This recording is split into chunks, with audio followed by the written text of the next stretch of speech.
네, 안녕하세요. 플로틱의 대표를 맡고 있는 이찬입니다. 반갑습니다. 네, 저는 오늘 발표를 통해서 거창한 제목을 가지고 있지만 단순히 저희 플로틱과 제 생각을 담아본 발표를 준비해봤습니다. 그래서 저희 회사 소개는 물론이고 이 물류 로봇에 대한 저희의 생각 그리고 어떤 방향으로 저희가 사업을 영위하고 있는지 소개해드리도록 하겠습니다.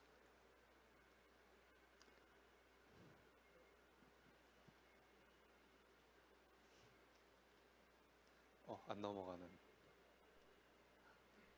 됐습니다. 네, 그래서 저희가 오늘 나눌 얘기는 물류 로봇 시장에 대한 얘기가 한 가지 있고요. 또 물류 로봇의 변화를 가로막는 요소는 무엇이고 앞으로는 어떤 방향으로 성장해야 되는지 그리고 그 성장을 위해서 각각의 로봇 기업들은 어떻게 해야 하는지 그 방향대로 플로팅은 어떤 식으로 운영하고 있는지 설명드리겠습니다. 그 전에 플로틱에 대해서 잠깐 소개드리면 저희는 물류 로봇 스타트업이고요. 그리고 서울 성동구에 위치한 만 2년 된 이제 따끈따끈한 스타트업입니다. 저는 카이스트에서 기계공학을 전공하고 네이버, 카카오, 배달의 민족에서 로봇에 대한 경험을 쌓았습니다. 그걸 기반으로 학부 시절부터 로봇에 대한 관심이 많았고 그걸 기반으로 창업을 하게 됐습니다. 저는 이제 창업 멤버는 이제 6명 정도로 구성이 되어 있었고 처음 아이템을 찾는 과정에서 물류센터 알바는 물론이고 이런 백화점 알바도 해보고 실제 이 로봇의 니즈가 있고 물류 혹은 이 물리적인 노동에 힘듦이 있는 알바는 다 해보면서 아이템을 선정하게 됐습니다. 그 이야기는 또 자세하게 풀어보도록 하겠습니다. 그래서 지금 저희 플로틱은 30명으로 구성되어 있는 스타트업이고요. 그중 20명 이상이 엔지니어로 구성이 되어 있는 엔지니어링 그룹입니다. 로보틱스 팀이 14명 정도로 구성되어 있고 플랫폼 팀이 6명 정도로 구성이 되어 있는 단단한 기술 기업이고요. 그리고 그뿐만 아니라 기획과 이 서비스를 만드는 분들께서는 CJ 대한통운이나 쿠팡이나 LG CNS 등에서 물류 자동화와 물류를 직접 운영하셨던 분이 어떤 로봇을 만들어야 되는지에 대한 기획도 함께 하고 있습니다. 저희는 창업 직후에 네이버, 카카오에서 투자를 유치했고 현재는 45억 원 정도의 누적 투자를 유치했습니다. 그래서 네이버, 카카오, 현대차에서 전략적인 투자를 유치했고 재무적 투자도 함께 유치를 했습니다. 그리고 물류의 생태계에 이제 굵직한 플레이어들과도 파트너십을 체결해서 빠르게 제품 개발을 하고 있습니다. 그래서 저희의 아이템 자체는 먼저 로봇 세미나이기 때문에 로봇에 대해서 먼저 말씀드리면 저희는 로봇 하드웨어부터 소프트웨어까지 자체 기술로 만들고 있는 로봇이 저희 메인 제품입니다. 그래서 어찌 보면 물류센터 안에서 자율주행할 수 있는 매핑과 로컬라이제이션 그리고 자율주행 기술을 소프트웨어에 탑재하고 있고 하드웨어 같은 경우에도 저희가 타겟하고 있는 이커머스 물류센터에 초점을 맞춘 하드웨어로 설계를 해서 돌아다니는 로봇을 만들고 있습니다. 그래서 혹시 영상 지금 보여주실 수 있을까요?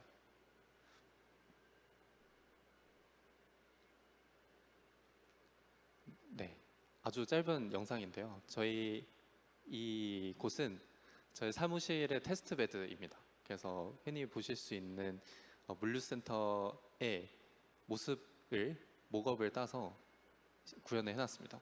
그래서 보시면 아시겠지만 로봇과 함께 피킹을 하는 그런 모습을 보여줄 수 있고요. 또 저희는 사람이 로봇을 따라다니거나 로봇이 사람을 따라다니는 게 아니라 사람이 담당하는 존이 있고 그 존에 가까이 온 로봇에게 물건을 실어주는 그런 양식으로 되어 있습니다. 이렇게 함으로써 로봇이 어찌 보면 피킹을 대신 해주는데 사람이 이제 간헐적으로 도와주는 형식으로 만듦으로써 사람은 정말 덜 걷고 덜 판단할 수 있게 만들었습니다. 저희가 추구한 건 작업자의 의존도를 낮추는 것도 있지만 작업자의 노동 강도를 대폭 줄이고 그리고 관리하는 입장에서도 관리를 편하게 만드는 솔루션입니다. 네, 다음 슬라이드로 넘어가겠습니다.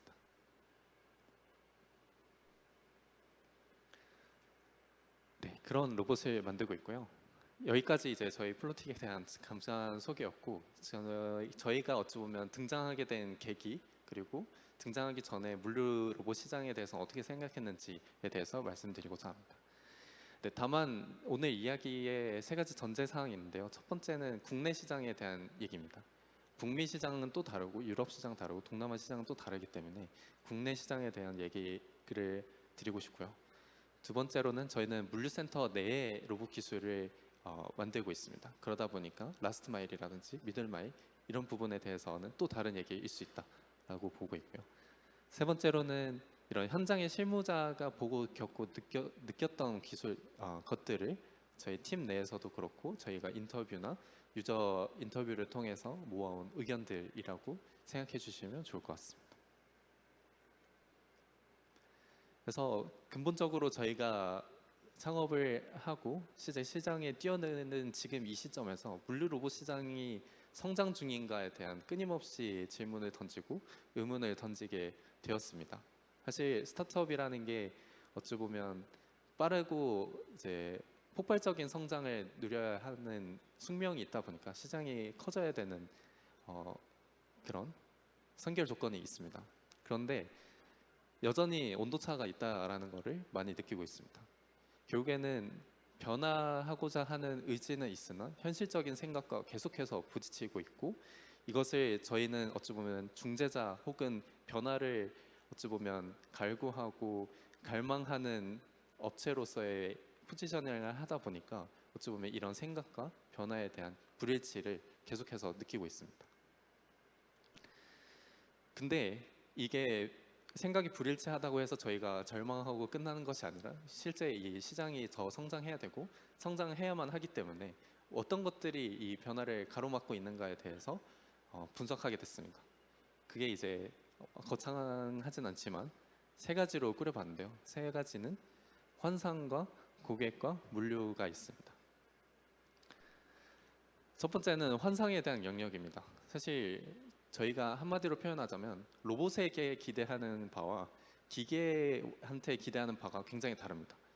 기계는 정해진 일을 주어진 일을 정해진 프로세스에 맞게 성실하게 이행해주면 된다의 수준을 기대한다면, 로봇은 저희가 어릴 때부터 SF 영화에서 봤던 그런 만능 로봇을 기대할 수밖에 없기 때문에 그런 것들에 대한 환상을 사실 로봇 엔지니어도 마찬가지고 로봇을 제공하는 프로바이더도 그렇고 고객도 마찬가지로 이런 환상들을 각기 다르게 가지고 있다는 게 가장 큰 요소였습니다. 어떤 부분은 로봇이 훨씬 잘하는 부분이 있고 어떤 부분은 사람이 훨씬 잘하는 부분이 있기 때문에 이 로봇을 사용하고 로봇을 제공하는 입장에서는 로봇이 잘하는 일을 로봇이 잘할 수 있도록 만드는 게 핵심이라고 생각했습니다. 두 번째는 고객입니다. 이건 고객의 문제라고 말씀드리는 건 아니고 결국에는 고객조차도 로봇에 대한 개념을 받아들이고 있는 상황이고, 로봇이 어찌 보면 물류 시장이나 어찌 보면 저희 일상생활에 대비를 하고 있는 입장에서 로봇을 어떻게 써야 되고 어떤 문제를 해결하기 위해서 어떤 로봇을 써야 되는지 모르는 상황이다 보니까 고객 스스로조차도 어떤 로봇을 써야 된다라는 거를 잘 모르는 상태입니다. 또 더 나아가서 우리가 이 물류센터에서 어떤 문제를 해결하기 위해서 로봇을 떠올리게 됐는지에 대해서도 충분히 분석할 필요가 있습니다. 그래서 저희도 마찬가지로 이 뒤에서도 말씀드릴 거지만 단순히 플로틱의 솔루션을 판매하기 위해서 접근하는 게 아니라 결국에는 고객분들이 어떤 문제를 겪고 있는지 들어보고 그 문제가 꼭 로봇이 아닌 경우도 많았습니다. 그래서 이런 고객에 대한 부분도 같이 만들어가야 되는 부분이라고 생각하고 있고요. 마지막은 물류 도메인 그 자체입니다. 결국에는 물류에서는 창의성을 찾아야 하는 분야가 아니기 때문입니다. 결국에는 물류라 하면 어찌 보면 이 물건 자체가 주문한 사람에게 혹은 주문한 기업에게 똑바로 정시에 가는 게 물류의 본질이라면, 결국에는 여기서 어떻게 창의성을 더 발휘해 볼까의 영역이 아니라 안정적으로 서비스를 운영할 수 있어야 하는 게 물류의 본질이기 때문에 어찌 보면 받아들이는 입장에서 로봇은 하나의 도전이고 창의성의 영역이기 때문에 그런 부분들이 잘 와닿지 않는 부분도 굉장히 많았던 것 같습니다. 그래서 이 세 가지가 합쳐지면서 이 각자의 가지고 있는 각 기업의 혹은 각 프로바이더들의 환상이 있고 또 고객은 어떤 문제를 해결하고 싶은지 모르는 상황에서 또 실제 물류라는 안정적인 것들을 추구해야 되는 산업군에서 어떻게 이 로봇을 도입해야 되는지 굉장히 어려운 상황일 수밖에 없다라는 것을 알게 됐습니다. 그럼 이제 앞서 말씀드렸던 것처럼 저희는 이 시장이 성장해야 된다라고 보고 있고 필연적으로 그래야 한다라고 생각하고 있습니다. 그럼 어떻게 하면 더 성장할 수 있을까 생각해봤습니다. 그래서 이런 것들을 시장 측면에서 바라봤을 때는 결국에는 물류 로봇에 대한 물류 로봇의 종류도 마찬가지고 이 물류 로봇을 이제 제공하는 방법 그리고 솔루션 자체가 다각화돼야 되고 다변화돼야 된다라는 일반적인 어떤 결론이 나오기도 했고요. 그리고 로봇이 일단은 도입이 되어야 된다라는 것도 있었습니다. 결국 써봐야 알고 써봐야 문제점을 알고 써봐야 사용처를 알기 때문에 로봇 도입에 대한 장벽을 크게 낮춰야 된다라는 것도 있었고요. 세 번째로는 이 물류라는 것도 어찌 보면 안정적으로 할 수 있는 부분들은 안정적으로 할 수 있고 어느 부분은 도전적으로 할 수 있는 영역들을 분리해서 물류도 발전해 나가야 되지 않을까라고 생각했습니다. 사실 이건 시장적인 측면에서 생각을 했던 거고 결국에는 이걸 누군가는 해야 되는 거라고 생각합니다. 결국에는 어떤 프로바이더, 어떤 기업이 이 앞서 말씀드렸던 세 가지 측면을 이끌 것이고 어떤 측면에서 두각을 나타낼 것인가에 대한 것들을 고민하게 됐습니다. 왜냐하면 이 고민을 해야 저희도 생존할 수 있으니까요. 그래서 결국 두 가지였습니다. 첫 번째는 더 세밀하게 고객의 니즈를 만족시킬 수 있는 솔루션 프로바이더여야 된다가 첫 번째였고요. 두 번째로는 그러면서도 우리가 하나의 솔루션으로 모든 문제를 해결할 수 없기 때문에 다른 솔루션과의 연계도 굉장히 중요하다라고 결론을 내렸습니다. 그게 저희는 생각했을 때 이 물류를 이해하는 똑똑한 프로바이더라고 정의를 하게 됐습니다. 결국 앞서 말씀드렸던 것처럼 고객 또한 어떤 문제를 해결할지 그리고 모든 문제를 어찌 보면 다양한 문제를 해결해야 되는 상황에서 다양한 솔루션을 찾는 게 아니라 결국에는 이러한 정확한 문제를 해결하기 위해서 이런 단일의 솔루션을 찾을 수 있도록 만드는 게 굉장히 중요하다라고 생각했습니다. 그래서 저희가 하나를 가져와 봤는데 결국에는 이런 어페럴, 즉 의류라는 하나의 도메인 안에서도 유통 경로나 발주 단위, 보관 방식에 따라서 고려해야 할 것이 굉장히 많고 다양한 상황입니다. 그래서 흔히 저희가 비교를 할 때 서빙 로봇 같은 경우에는 이제 조리가 완료된 음식을 테이블로 갖다 주면 되는 어찌 보면 많으면 10가지에서 15가지의 경우의 수라면 물류센터에서는 스큐 수라든지 물동량이라든지 로케이션 개수라든지 차수라든지를 조합했을 때 정말 수십만 가지의 어떤 경우의 수가 나오게 되는데 그 중에 가장 적합한 최적화된 어떤 한 가지의 방법을 도출하기 위해서라면 이런 더 세밀하고 더 디테일을 챙기는 솔루션이 필요하다라는 것을 알게 됐습니다. 그게 어찌 보면 정말 마이크로한 시선이라면 더 매크로하게 본다면 이종 간의 연계가 가능한 솔루션이어야 된다라는 부분입니다. 결국 물류는 그 말대로 이제 물건이 흐르는 거기 때문에 맥을 끊거나 아니면 그 흐름에 반하는 어떤 무언가를 만들게 되면 물류는 이제 걸림돌이 많게 됩니다. 그렇기 때문에 저희가 아무리 마이크로하게 들어간다고 해도 그것이 이 전체 흐름에서 누가되지 않고 오히려 더 시너지를 낼 수 있는 이 솔루션이어야 된다라는 생각을 하게 됐습니다. 그래서 저희도 마찬가지로 저희는 이제 AMR 즉 자율주행 로봇에 대한 로봇을 만들고는 있지만 이게 단순히 AMR이 하나의 모든 문제를 해결할 수 있는 솔루션이라 생각하지 않고 이런 AGV나 ASRS와 같은 설비들과 조합을 통해서 고객의 문제를 해결할 수 있도록 접근하고 있습니다.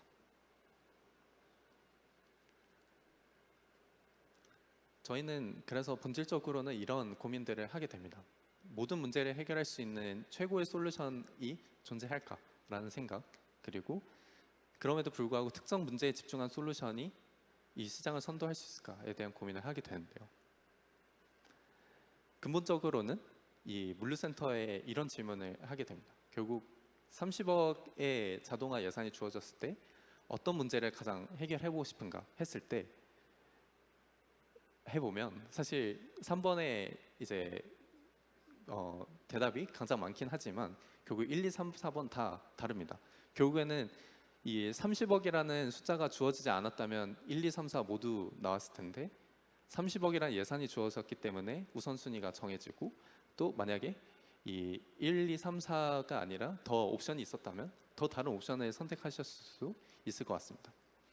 즉 센터별로 문제의 우선순위도 다르고 예산도 한정적이기 때문에 이런 현실적인 한계에 있어서 가장 이제 우선적으로 해결해야 되는 문제에 대해서 집중하고 저희도 그 문제에 대해서 솔루션을 제시할 수 있도록 준비가 잘 되어야 된다라고 생각했습니다. 그래서 저희는 개별 고객의 문제를 해결할 수 있는 솔루션을 선택을 했고 저희는 특히 이 이커머스 물류 기업에 선반 피킹을 하고 있는 업체를 타겟으로 해서 물류 6주 내에 반자동화를 할 수 있는 솔루션을 만들고 있다라고 결론을 내리게 됐습니다. 그럼 이제 앞으로 저희는 무엇을 해야 되고 또 물류 로봇은 어떤 일을 해야 되는지에 대해서 정리를 해보겠습니다. 저희 어찌 보면 이 로봇 기업을 만들고 로봇 기업을 이제 영위하는 입장에서는 단순히 저희가 먼 미래에 먼저 와 있고 그걸 이제 앞당긴다라는 부분보다는 실제 현실이 지금 현재가 어떻고 그걸 이제 미래로 앞당기는 과정들을 같이 해나가야 된다라고 생각을 하고 있습니다. 그게 어찌 보면 저희 회사의 사회적인 소명이기도 하고 이 분야에서 꼭 필요한 역할이라고 생각합니다. 네, 그래서 지금은 어찌 보면 로봇이 도전의 영역이기 때문에 도전의 영역을 단순히 그냥 저희는 도전을 하고 있으니 따라오세요가 아니라 결국에는 고객과 함께 이 경험들을 만들어가는 것이 저희가 필요하다라고 생각했습니다. 그래서 기존에는 어쩌면 로봇을 제공하고 단순히 어떻게 쓰세요라는 매뉴얼 없이 로봇을 제공했다면 결국에는 이 로봇을 제공하면서도 검토하고 협의하고 결정하고 운영하고 관리하고 이런 경험들을 같이 만들어 나가는 게 필요하다라고 생각을 했습니다. 그래서 어찌 보면 이 시점과 현 시점에서 필요한 것들은 이런 경험을 만들어 드리고 그 경험을 제공하는 것이 필요하다고 생각을 했습니다. 그래서 플로틱은 어찌 보면 이런 로봇을 제작하고 제공하는 것을 넘어서 이 로봇을 어떻게 활용할 것인가 그리고 더 나아가서는 저희의 미션은 이런 인류가 어떻게 로봇을 활용을 해서 한계를 확장할 것인가에 대한 것들을 만들어 가고 있는 첫 단계라고 생각합니다. 근데 이제 경험을 한다라는 것은 굉장히 이제 그 경험을 하는 주체가 누구고 그 주체가 어떤 생각을 가지고 있느냐에 따라서 경험이 다 다르다고 생각합니다. 결국에는 이런 로봇을 도입할 때에 로봇을 쓰는 사람만 경험하는 게 아니라 그 로봇을 쓰기 위해서 결정하는 사람이 있고 그 로봇을 관리하는 사람이 있고 실제 로봇을 쓰는 사람을 관리하는 사람이 있고 이렇게 굉장히 많은 이해관계자가 있습니다. 그런 부분들도 다 신경을 써서 어찌 보면 경험을 설계를 하고 제공하는 게 필요하다고 생각을 했습니다. 이게 물류센터에 적용을 했을 때는 작업자 레벨이 있고 센터 레벨이 있고 또 회사 레벨이 있습니다. 그래서 실제 어찌 보면 로봇과 인터랙션을 가장 많이 하는 작업자 입장에서도 그걸 고려를 하고 설계를 해야 되고요. 이건 어찌 보면 하드웨어의 영역 혹은 이런 로봇 화면 이런 부분의 영역에 해당될 것 같습니다. 두 번째로 이 실질적인 운영 효과를 만들고 느끼는 이런 레벨에서는 대시보드라든지 뷰어라든지 어드민 콘솔이라든지 실제 이 작업이 어떤 식으로 운영되고 있는지 비주얼라이제이션 하는 영역에 해당될 것 같습니다. 마지막으로는 회사 레벨입니다. 결국에는 이 도입을 결정하기 위해서 비용과 ROI 측면에서 검토를 해야 되는데 이건 단순히 기술로서 풀어내는 것이 아니라 실제 비용과 생산성을 얼마나 담보할 수 있고 보장할 수 있는지에 대한 레벨이라고 생각합니다. 그래서 이걸 봤을 때는 전에 이제 이 앞선 설명과 마찬가지로 물류 로봇 시장의 성장을 가로막고 있는 요소들을 깨부시기 위해서는 이런 세 가지 레벨에서 생각을 했을 때의 경험을 설계하고 그게 아주 좋은 경험으로 이어져야 그 한계들을 부술 수 있다라고 생각을 하고 있습니다. 그럼 현 시점에서 이런 진입장벽과 시장의 흐름을 깨부시기 위해서 흐름을 타기 위해서는 저희는 필요한 경험은 이 로봇을 도입하고 운영하는 것이 굉장히 빠르고 쉽다라는 경험을 제공하는 게 필요하다고 생각했습니다. 그것이 작업자 레벨과 회사 레벨 그리고 관리자 레벨 모두 말입니다. 그래서 저희는 도입의 입장에서는 6주 안에 도입을 할 수 있고 ROI도 6개월 내에 산출할 수 있도록 설계를 하고 있고요. 그리고 운영 같은 경우에도 생산성이 2.5배 나고 관리자 콘솔이라든지 대시보드로 계속해서 이 작업에 대한 현황 파악을 할 수 있도록 설계를 했습니다. 마지막으로 유지관리 입장에서도 365일 안정적으로 운영할 수 있도록 준비를 하고 있고요. 올해 하반기부터 이제 하반기죠. 그래서 하반기부터 실제 물류센터에 도입을 하고 이제 생산성 지표를 뽑아내고 있는 과정입니다. 네, 이제 마치면서 말씀드릴 수 있는 부분은 이제 중국 같은 경우에는 현금을 사용하다가 카드 없이 바로 QR 코드로 넘어간 사례가 있습니다. 그런 것처럼 지금 아직 자동화 보급률이 굉장히 낮고 로봇은 더더욱 낮은 이 국내 물류 시장에서 바로 이 어찌 보면 중간에 어떤 병목이나 고통 없이 바로 자율주행 로봇으로 작업을 할 수 있도록 넘어갈 수 있는 것이 충분히 가능하다라고 생각하고 있습니다. 어찌 보면 저희가 국내 시장에 대한 얘기를 했기 때문에 북미 시장에 대한 얘기도 잠깐 하자면 북미 시장이 이제 국내 시장보다 물류 자동화나 물류센터의 시설이 5년 앞서 있다고 합니다. 현재 북미 물류 시장에서는 AMR이 적극적으로 검토되고 있는 상황에서 저희가 바로 따라잡을 수 있도록 굉장히 큰 역할을 하고 싶고요. 그리고 이게 경쟁의 영역보다는 같이 협력을 해서 생태계를 같이 키워나갈 수 있는 기업이 됐으면 좋겠습니다. 그래서 저희는 이런 선순환 구조를 만들기 위해서 가장 좋은 로봇에 대한 경험은 뭔지 기준을 제시하고 저희가 살아남기 위해서 시장의 성장에 기여할 거고요. 그리고 이 물류로봇 시장이라고 했을 때 좋은 비교 대상이 되고 어찌 보면 또 신규 경쟁자나 아니면 좋은 파트너가 등장했을 때 좋은 협력 대상 혹은 좋은 경쟁 대상이 될 수 있도록 노력하고 싶습니다. 네, 여기까지 이상 플로틱의 이찬이었습니다. 감사합니다.